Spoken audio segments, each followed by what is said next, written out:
Most welcome YouTube online classes.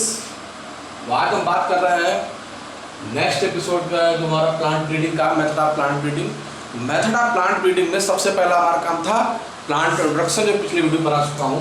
उसका next step आता है हमारा सिलेक्शन। तो सिलेक्शन क्या होता है? Selection is the most oldest method of plant breeding and it is the basis of all crop improvement programme. तो जो सिलेक्शन है, बेसिकली जो चुनाव है, वो प्लांट ब्रीडिंग का सबसे ओल्डेस्ट मेथड है।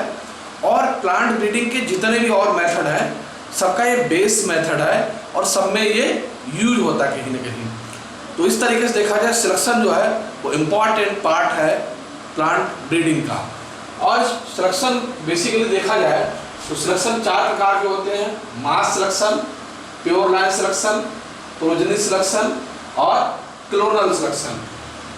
आज हम बात करेंगे मास सिलेक्शन की, जिसमें दे रखा है। तो मास सिलेक्शन बेसिकली देखा जाए, ये सिलेक्शन बेसिकली क्रॉप हार्वेस्टिंग के समय होता है और ये सबसे सिंपलेस्ट ओल्डेस्ट मेथड है, जिसको फार्मर्स के द्वारा भी यूज किया जाता है। फार्मर्स इसका प्रयोग जो है क्रॉस पोलिनेटेड क्रॉप के इम्प्रूवमेंट में करते हैं। इसमें बहुत सारी वेरिएबिलिटी रहती है सिलेक्शन मास में, जैसे प्लांट की height, fruit number, seed size आदि जो है इसमें वेरिएशन रहता है।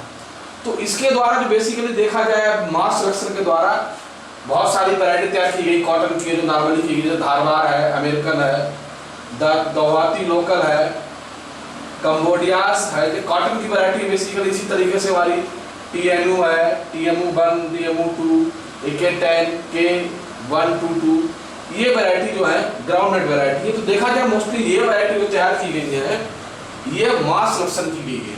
अब मास सिलेक्शन में क्या होता है कि जिस समय हमारी क्रॉप सोइंग हो जाती है, उसके बाद प्री मैच्योर होती है, मैच्योर होती है। तो जो क्रॉप बेसिकली मैच्योर होती है, तो हम देखेंगे कि जो हमारा एग्रीकल्चर फील्ड है, जो हमारा क्रॉप फील्ड है, उसमें कुछ पौधे बहुत अच्छे दिखाई देते हैं, कुछ पौधे बीमार होते हैं, जो पूरी तरीके से नहीं होते, छोटे बड़े होते हैं। तो वेरिएशन दिखता है हमें, अच्छे पौधों में, बुरे पौधों में वेरिएशन खेत के अंदर, फील्ड के अंदर में दिखता है। उस वेरिएशन के आधार पर कौन प्लांट हमारा हेल्दी है, बड़ा है, सीड का नंबर ज़्यादा है, दूसरों से अलग कितना है, तो हम क्या करते हैं कि पूरे खेत से, पर्टिकुलर किसी एरिया से नहीं, पूरे ग्राउंड से हम कुछ प्लांट को सिलेक्ट करते हैं। वहाँ से प्लांट को सिलेक्ट करके हार्वेस्टिंग करते हैं। इनकी संख्या जो है 200 से लेकर 2000 प्लांट्स तक हो सकती है, जिनका सिमिलर ट्रेड होता है और उनमें बीज भी समान होते हैं।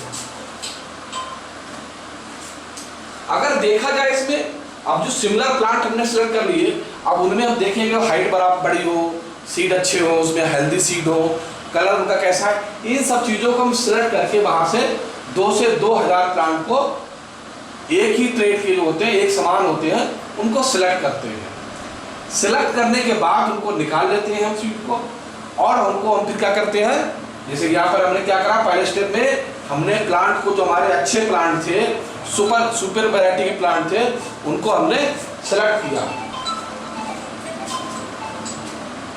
हेलो, हाँ नमस्ते।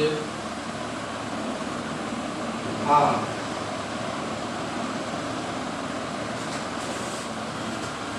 अब इसके बाद हम क्या करेंगे कि जो हमने सीड सिलेक्ट करे थे क्रॉप हार्वेस्टिंग के समय, अब इन सीड को हम क्या करेंगे, नेक्स्ट सीजन में हम सोइंग करेंगे। The compost seed is planted in primary yield trade along with standard crop check. Phenotype of the selected population is critically evaluated.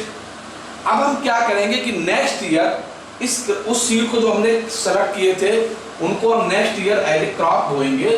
अब जब हम इस क्रॉप को बोएंगे, उस सेलेक्टेड सीड को, तो उनके साथ कुछ स्टैंडर्ड मेजरमेंट करेंगे, उसके आसपास कोई दूसरी क्रॉप नहीं लगाएंगे।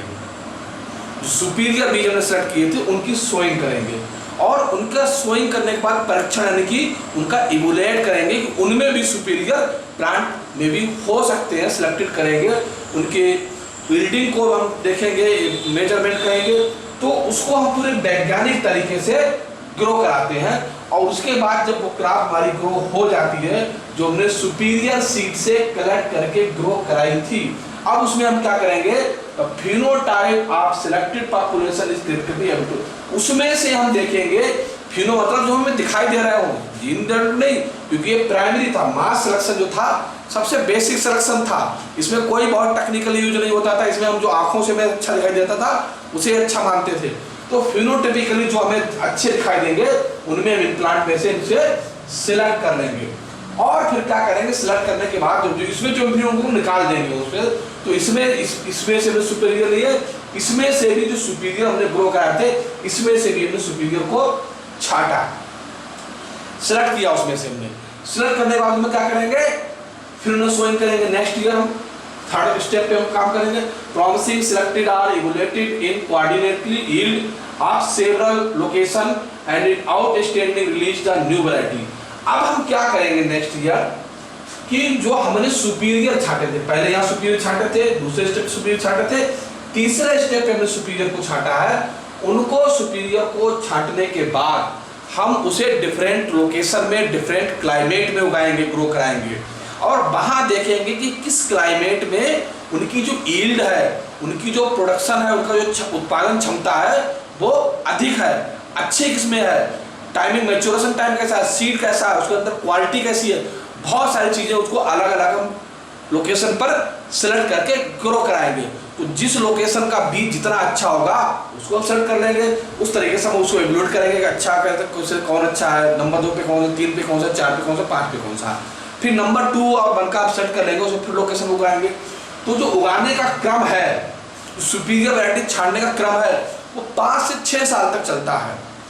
6 साल में देखा जाए तो मास सिलेक्शन से हम एक नई प्लांट ब्रीडिंग जो है, नई वैरायटी हम तैयार करते हैं। उसमें क्या होता है, सुपीरियर होती है सब चीज़ें, उसमें टोटल सुपीरियरिटी जो सीड मिलेंगे हमें, अब उससे क्या होगा, नई वैरायटी रिलीज हो जाती है, वो बाकी वैरायटी से अलग रिलीज हो जाती है, उसको हम अलग तरीके से उसका प्रोडक्शन करते हैं।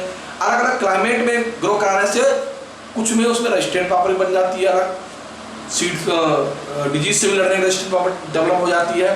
तो इसमें देखा जाए अलग अलग लोकेशन में ग्रो कराने के उससे हमें एक और फायदा हो जाता है कि हमें पता चल जाता है कि अगर 10 लोकेशन अलग क्लाइमेट में उगाई है तो किस लोकेशन में सबसे अच्छी ग्रोथ हो रही है। तो उस लोकेशन की हम देखेंगे क्लाइमेट कैसा है, सॉइल कैसी है, मौसम कैसा रहता है, तो हम ये भी कह सकते हैं कि जिस लोकेशन में सबसे अच्छा है वो वैरायटी उस लोकेशन के लिए सबसे अच्छी ग्रोइंग ट्री हो सकती है। उस लोकेशन के लिए पर्टिकुलर हम कह सकते हैं कि इस लोकेशन के लिए सबसे अच्छी वैरायटी है ये, यहाँ पर हमें ग्रो कराना चाहिए। तो इस तरीके से नई वैरायटी तैयार हो जाती है।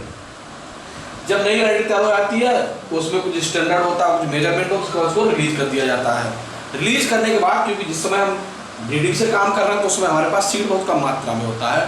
अब हमें सीड जो कम मात्रा में होता है, बेसिकली जो जेनेटिक सीड होता है उसको ब्रीडर सीड में कन्वर्ट करते हैं। ब्रीडर सीड में कर बहुत सारा मल्टीप्लिकेशन कराते हैं, सोइंग करते हैं फार्म पे, जहाँ हमारा रिसर्च सेंटर होता है। फिर उसमें मात्रा ज़्यादा आ जाती है। जब ज़्यादा आ जाती है फिर हम क्या करते हैं कि फिर वो जो हमारी जो नई वैरायटी है वो फार्मर्स को रिलीज कर दी जाती है, उससे फिर मल्टीप्लिकेशन की सीड बहुत सारा हो जाता है। तो इस तरीके से देखा जाए कि जो मास सिलेक्शन है, टाइप है सिलेक्शन का, इस मास सिलेक्शन के द्वारा हम बहुत सिंप्लीफाइड तरीके से हम नई वैरायटी को तैयार कर सकते हैं। इसको, इस वैरायटी को जो बेसिकली इस मेथड का प्रयोग जो है फार्मर्स भी करते हैं। अब होता क्या है इसमें, बेसिकली इसमें 2 काम हम और कर सकते हैं। जैसे इसको जो मास सिलेक्शन का प्रयोग basically cross pollinated, self pollinated और एसेक्सुअली जो हमारा काम करते हैं उनमें भी इसका लिमिटेड प्रयोग किया जा सकता है। तो इसमें बेसिकली सिंपली होता कैसे, एक तो सुपीरियर हमने छाट लिया, इसमें सुपीरियर छाटते रहते हैं। तो इस तरीके से देखा जाए कि जो मास सिलेक्शन है बहुत सिंप्लीफाइड मेथड है और इससे नई वैरायटी जो है आसानी से रिलीज कर सकते हैं। तो ये आप ध्यान रखिए कि एक वैरायटी को रिलीज करने में 1 से 6 साल का समय का ट्रायल लगता है, ट्रायल होता है, उसके बाद बहुत सारे ट्रायल होते हैं और उसके बाद हम उसको नई वैरायटी को रिलीज कर सकते हैं। तो जो हमारा जो मास सिलेक्शन है वो सबसे इम्पॉर्टेंट और सबसे सिंप्लीफाइड मेथड है।